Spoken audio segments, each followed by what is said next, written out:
అధ్యక్ష, స్టేషన్ గన్పూర్ నియోజకవర్గం ధర్మసాగర్ మండలం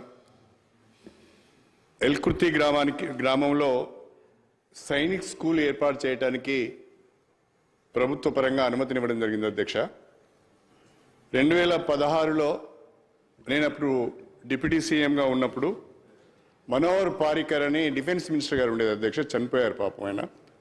వారి దగ్గరికి స్వయంగా వెళ్ళి తెలంగాణకు సైనిక్ స్కూల్ కావాలని అడిగి తీసుకొని రావడం జరిగింది. నా కాన్ఫరెన్స్లో పెట్టాలని అప్పుడు పెట్టాము. అధ్యక్ష, 2017లో అగ్రిమెంట్ కూడా జరిగింది డిఫెన్స్ మినిస్ట్రీతోని.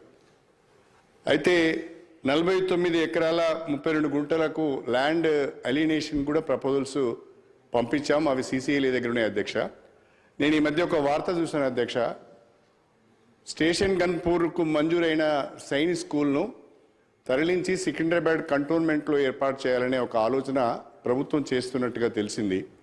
నేను ప్రభుత్వానికి చేసే సూచన ఏంటి అంటే, కేంద్ర ప్రభుత్వం మొన్న మధ్యనే దేశవ్యాప్తంగా కొత్తగా 100 సైనిక్ స్కూల్స్ను ఏర్పాటు చేయాలని నిర్ణయం తీసుకున్నది.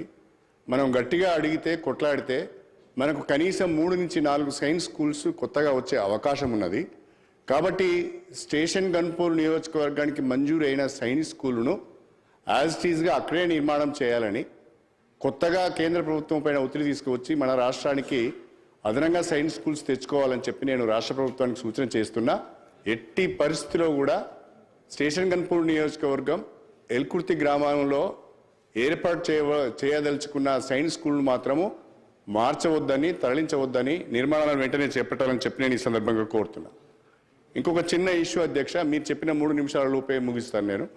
అధ్యక్ష, ఇంకొక చిన్న విషయము, ఇది మా వర్ధన్నపేట శాసనసభ్యులు నాగరాజు గారికి కూడా ఇది ఒక పెద్ద సమస్య అయింది. వారికి కూడా ఎన్నికలలో అనేక ఇబ్బందులు పడ్డారు.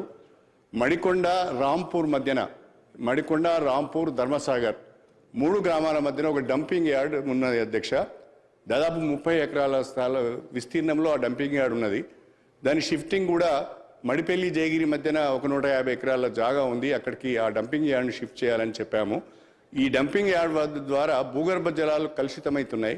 త్రాగునీటికి సాగునీటికి కూడా ప్రాబ్లం అవుతున్నది. కాబట్టి తక్షణమే డంపింగ్ యార్డ్ అక్కడి నుంచి మార్చే ప్రయత్నం చేయాలని చెప్పి కూడా నేను రాష్ట్ర ప్రభుత్వాన్ని కోరుతున్నా.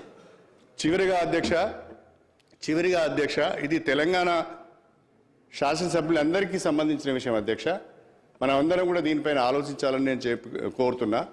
మొన్న బడ్జెట్ పై చర్చలో కూడా నేను మాట్లాడడం జరిగింది.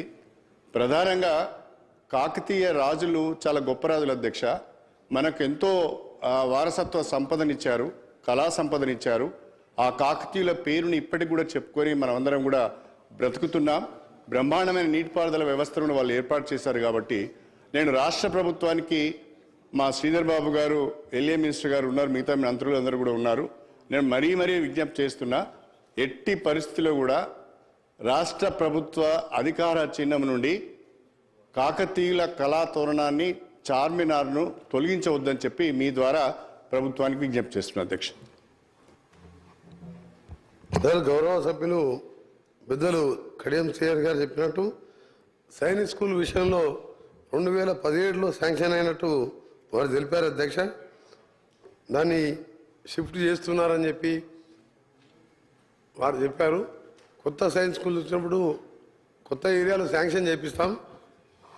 నాకు గౌరవ సభ్యులు ఎందుకంటే 2017లో శాంక్షన్ అయినప్పుడు మొన్నటి వరకు 9 మంది పార్లమెంట్ సభ్యులు, లోక్సభ సభ్యులు, 6 రాజ్యసభ సభ్యులు ఉండే. అప్పుడు మీరు ఫాలో అప్ చేసి ఎంతో ఫ్రెండ్షిప్ ఉండే మీకు బీజేపీ గవర్నమెంట్తోని, అప్పుడు పూర్తి చేసుకుంటే మంచిగా ఉంటుండే. అయినా సరే దీన్ని కూడా కేంద్ర ప్రభుత్వం దృష్టికి తీసుకొస్తాం. దాంతోపాటు వారు చెప్పిన కాకతీయ కళాతోరణం కానీ, చార్మినార్ కానీ రాష్ట్ర ప్రభుత్వం క్యాబినెట్ ఒక నిపుణుల కమిటీ ద్వారా దాన్ని ఏ విధంగా ఉండాలని ఆలోచిస్తున్నాం. దాని మీద తప్పకుండా చర్యలు తీసుకుంటాం. మొహమ్మద్ ముబిన్.